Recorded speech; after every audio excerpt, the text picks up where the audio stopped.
Terima kasih pemirsa, masih bersama kami dalam Damai Indonesiaku. Pemirsa, di segmen sebelumnya kita telah mendengarkan Ustadz Aslam menyinggung bagaimana dosa dapat mencabut kenikmatan, termasuk kenikmatan dalam beribadah.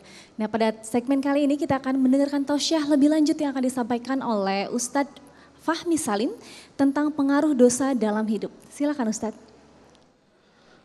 Bismillahirrahmanirrahim. Assalamualaikum warahmatullahi wabarakatuh. Alhamdulillahi wahdah sadaqa wa'dah wa nasara 'abdah wa 'azza jundah wa hazama al-ahzaba wahdah. Asyhadu an la ilaha illallah wahdahu la syarika lah wa asyhadu anna Muhammadan 'abdullahi wa rasuluhu la nabiyya ba'dah. Allahumma salli wa sallim wa barik ala nabiyyina Muhammad wa ala alihi wa ashabihi wa man tabi'ahum bi ihsanin ila yaumil qiyamah. Yang kita hormati sama-sama tuan-tuan guru kita Al-Ustadz Asmar Lambo, yang saya hormati juga Al-Habib Abdurrahman Al-Habsyi, seluruh jamaah hadirin hadirat yang hadir di Masjid Ummul Qura. Apa kabarnya? Alhamdulillah. Hari ini udah bikin dosa belum?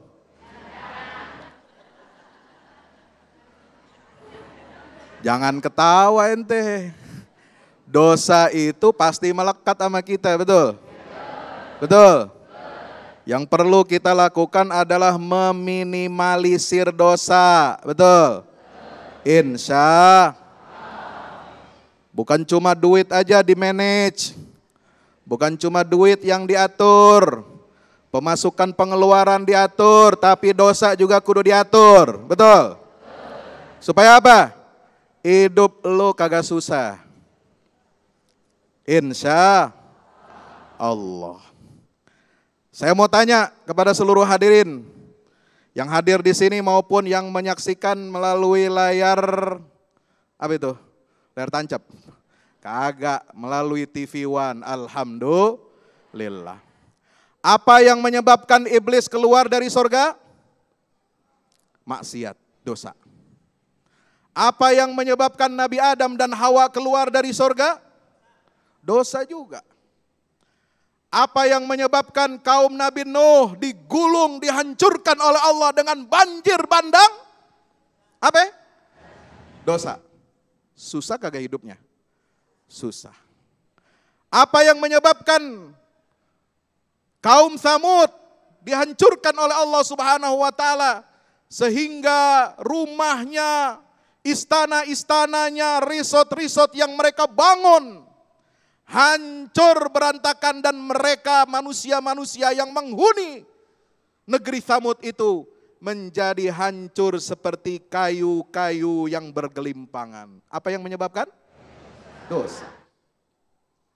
Apa yang menyebabkan kaum Nabi Lut dihajar oleh Allah, diangkat bumi mereka yang mereka pijak, dibalikkan dan kemudian dilemparkan dengan batu-batu dari api neraka? Apa yang menyebabkan mereka begitu? Dosa apa namanya? Halo? Assalamualaikum. Ngapain tuh kaum Nabi Lut? Woi.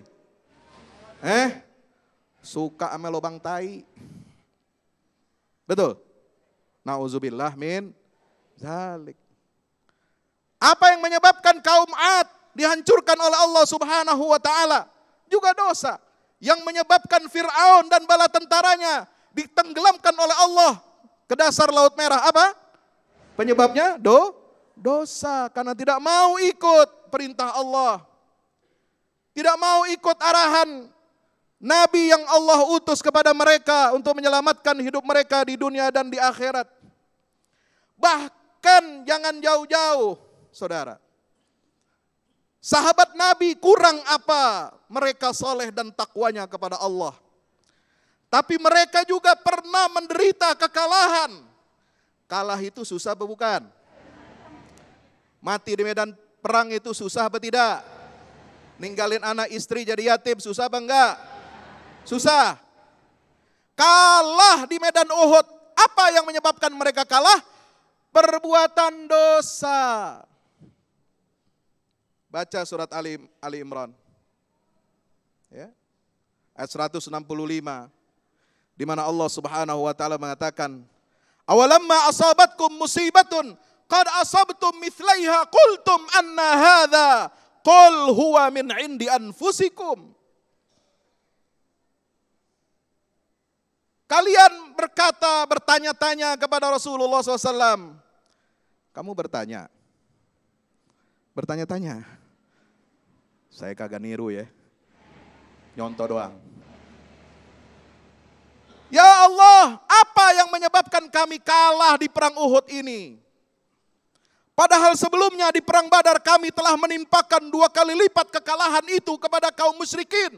Kenapa di medan Uhud ini kami bisa kalah ya Allah? Banyak sahabat terbaik Nabi yang terbunuh, yang mati syahid. Banyak istri yang jadi janda, banyak anak-anak yang menjadi yatim piatu. Kenapa ya Allah? Awalamma asabatkum musibatun qad asabtum mithlaiha qultum anna hadza.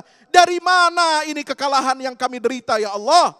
Qul, Allah berkata kepada Nabi Muhammad SAW, katakan wahai Muhammad, huwa min indi anfusikum.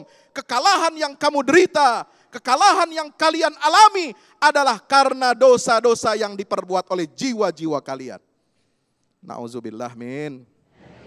Mari kita banyak mohon ampun kepada Allah. Astaghfirullah Rabbal baraya. Astaghfirullah minal khataya.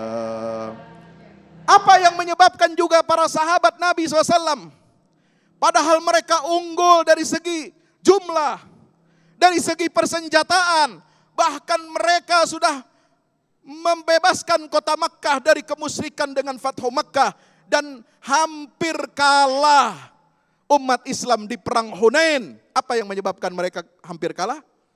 Idh a'jabatkum kathratukum falam tughni ankum syai'a wa dhaqat ankum aqdaqat bikumul arda bima rahubat. Yang menyebabkan kalian hampir kalah, dikalahkan oleh orang-orang Badui, orang-orang musyrikin di perang Hunain adalah karena dosa ujub. Apa yang ujub? Merasa besar diri, merasa hebat, mengagungkan diri. Jumlah kita sudah banyak, kita sudah diberikan kemenangan oleh Allah dengan Fathu Makkah. Maka orang Islam gak boleh sombong, saudara. Kalau kita sombong, kita bisa lalai. Hatta idza tanaza'tum fil amri, hatta idza tanaza'tum wa fashiltum wa asaitum min ba'di ma arakum ma tuhibbun minkum may yuridud dunya wa minkum may yuridul akhirah. Kalau kita ingin menang, kalau kita ingin berhasil, kalau kita ingin mendapatkan kemuliaan, kejayaan, kemudahan dalam hidup, maka jangan sampai kita bermaksiat kepada Allah. Kalaupun maksiat, dikecilin volumenya. Woi, dikecilin kuantitasnya, jumlahnya, betul. Buru-buru kalau kelepasan, kalau bikin dosa maksiat, buru-buru mohon ampun kepada Allah. Bahkan maksiat itu bisa kita rasakan dampaknya langsung. Sebagaimana dikatakan oleh Imam Al-Fudail Ibnu Iyad, inni la'asillah, sungguhnya aku pernah bermaksiat kepada Allah Subhanahu wa taala, wa qad ra'aitu dzalika fi khuluqi zaujati wa ahli wa dabati. Aku merasakan dampak maksiat itu. Dalam apa? Tidak taatnya istriku kepadaku. Pak, pernah istri bapak nggak taat sama bapak? Disuruh masak kagak mau. Disuruh nemenin anak ogah. Halo? Diajak malam Jumatan kagak mau. Ngapain? Lu bikin dosa. Keluarga anak nakal, nggak patuh sama bapaknya. Kenapa? Karena ulah maksiat yang kita lakukan. Bahkan binatang tunggangan kita yang ada di perkebunan ataupun peternakan kita, dia akan bikin ulah. Kenapa? Karena kita bermaksiat kepada Allah Subhanahu. Mas Agung, udah belum? Oh udah, kok kagak ada yang ngingetin di depan. Satu lagi sebentar. Hadis dari Sauban. Rasulullah SAW bersabda, la yazidu fil umri illal bir, wa la yaruddul qadar illa du'a. Tidak ada yang bisa menambah umur kecuali dengan jalan kebaikan yang kita lakukan.